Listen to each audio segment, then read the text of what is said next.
let's get going. We need to talk about this. Ah, Okay. I am at least at the beginning will be non-spoiler. Let's just say that. But we have seen Black Panther, Wakanda Forever. This is the final film of Marvel's so-called Phase 4, which has been somewhat disappointing to most people, with the exception of Spider-Man No Way Home, which was not made necessarily by Disney Marvel. Yes, they had involvement with Sony. This ends Phase 4. And what have we seen? Let's back up and take stock of Phase 4 for a moment. We have seen some of our favorite characters get sidelined. We have seen the introduction to a lot of new Marvel characters with less than stellar results.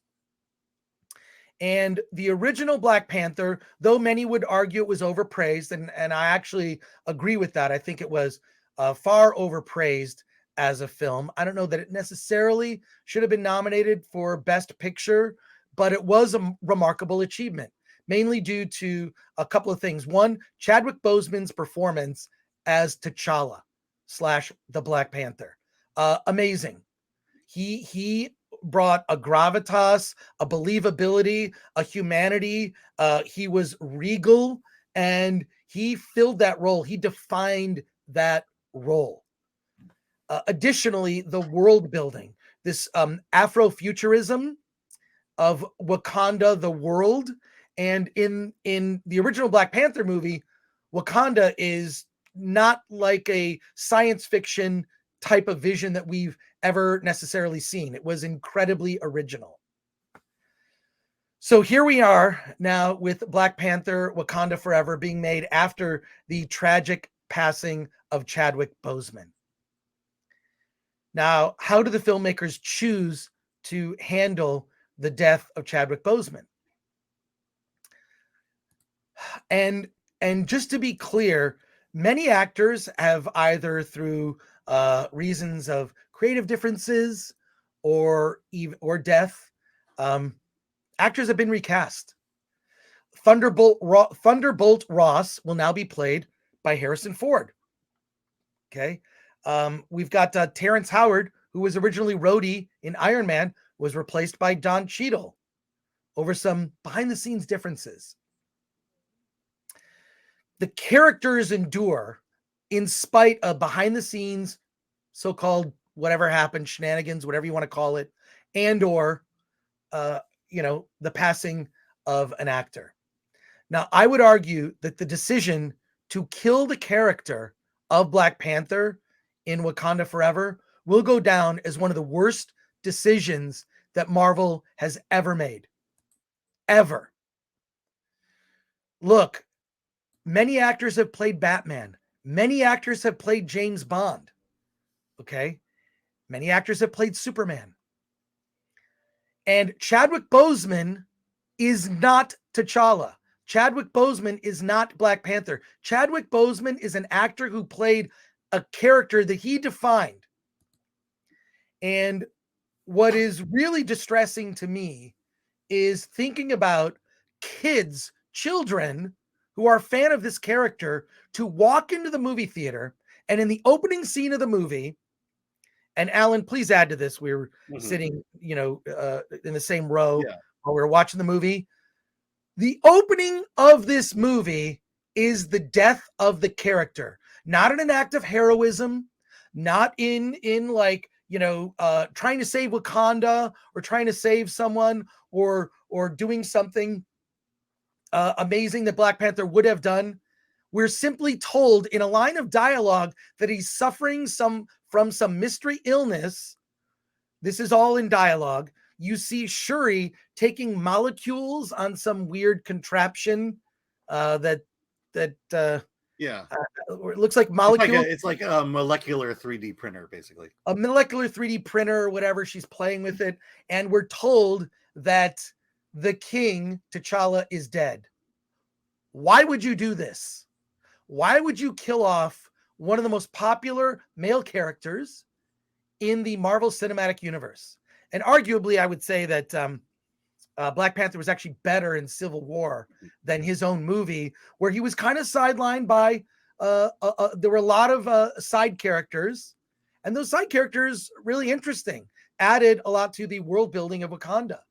Chadwick Boseman, still the star of Black Panther. Why would you do this? Now, I've argued this, that I believe it takes 2 movies to make a franchise. Okay, if you have 2 hit movies in a row, the original and the sequel, you've got a franchise. Let me throw some examples. Star Wars and The Empire Strikes Back. Once The Empire Strikes Back was a great movie, that we're seeing Star Wars forever now, right?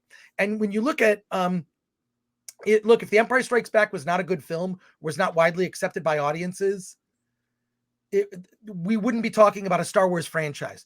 Alien and Aliens, okay? Terminator and Terminator 2. Once you've got 2 films, that locks it in. Now, the future Alien movies didn't hold up, but we're still talking about the Alien franchise, right? Or the Alien franchise and the Terminator franchise. I would say this are similar in that sense, where the 3rd, 4th, 5th films just didn't.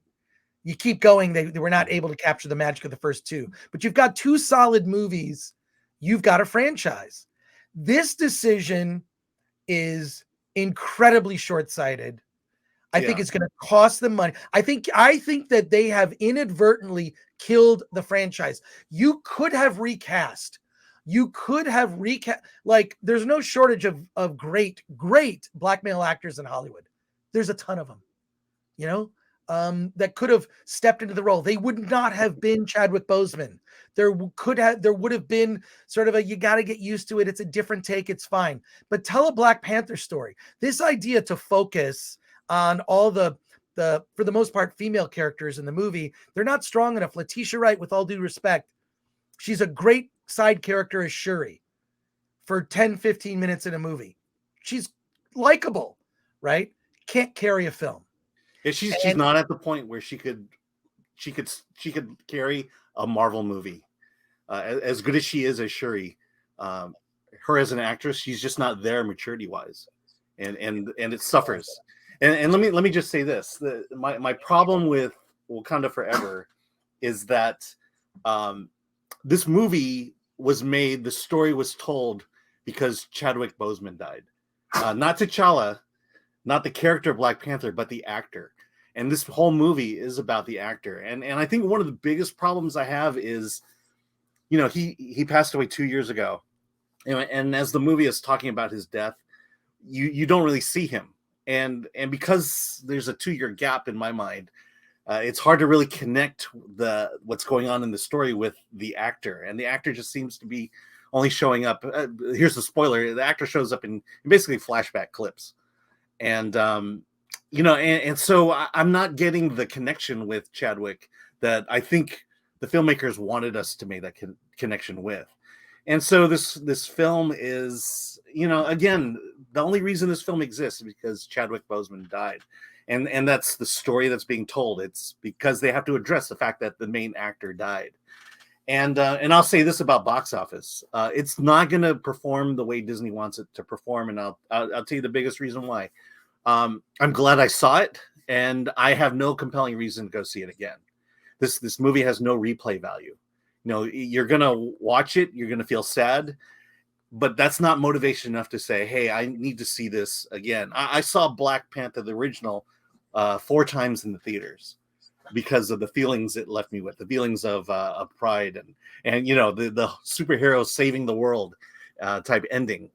That's not here in this film. And that's, you need to have some kind of emotional impact in order to get people to want to return to the theater. And that's the problem this movie is going to have at the box office. Not just that, let's talk about the running time. Okay, the running time of the movie is 2 hours and 40 minutes. And I've said this before, and I've gotten in debates and arguments with people. If you're going to make a movie that's north of 2 hours, you better earn it. You better earn that time. It is plodding. And I would say even the first half of the movie is so dark. in terms of the way it's lit. There's a lot of scenes that happen at night, a lot of scenes that happen underwater in dark spaces. You're kind of squinting to go, what the hell is even happening? This movie doesn't even feel like it was made by Ryan Coogler, who is a very competent and talented filmmaker. It also feels very corporate in terms of its it just feels like, did it feel like it was meddled with, like he decided, well, I'm just going to kill the character because no one can fulfill that role. And I think that decision alone in the first minutes of the movie is like, this is how you're opening your movie. And of course you've seen the images from the funeral and Chadwick Boseman's image up on some, a mural, right? Like, yeah. and Well, even that was handled wrong.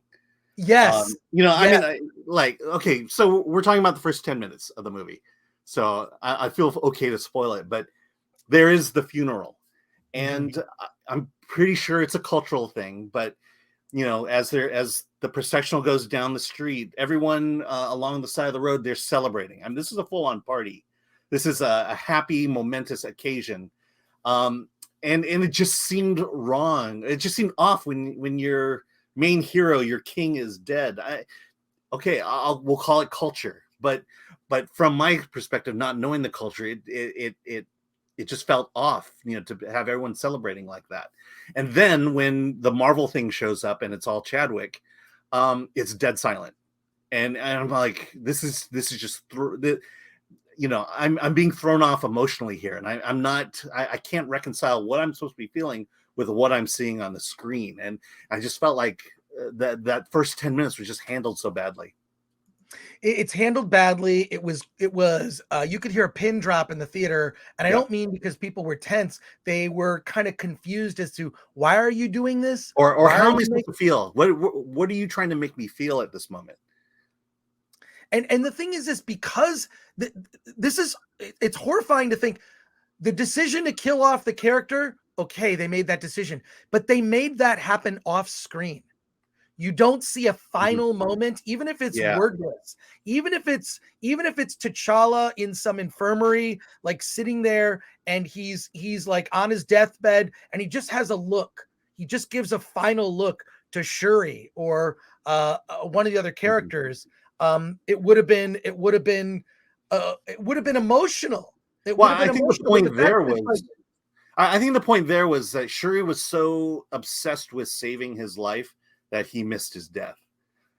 Which, okay, that's a narrative choice. I'm not sure that's the right narrative choice at that point. Right.